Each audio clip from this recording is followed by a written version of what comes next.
দেশ পেরিয়ে প্রবাসেও বাংলার ঐতিহ্য ও সংস্কৃতিকে ধারণ করছেন প্রবাসী বাংলাদেশিরা।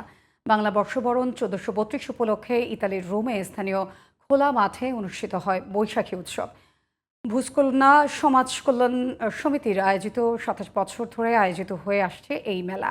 আয়োজিত উৎসবে বৈশাখী সাজে রঙিন পাঞ্জাবি শাড়ি পরে প্রবাসীরা বৈশাখী উৎসব উদযাপন করছেন।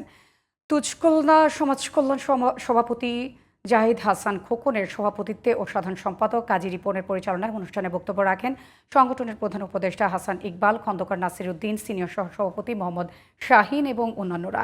আয়োজকরা বলেন, তাদের উদ্দেশ্যে নতুন প্রজন্মের মধ্যে বাংলাদেশের ইতিহাস ও ঐতিহ্য তুলে ধরা, সেই সাথে ইতালিতে বসবাসকারী প্রবাসী বাংলাদেশিরা যেন বাংলার এই উৎসব উদযাপনের মাধ্যমে একে অন্যের সাথে সম্প্রীতি আরও বাড়িয়ে তুলতে পারে।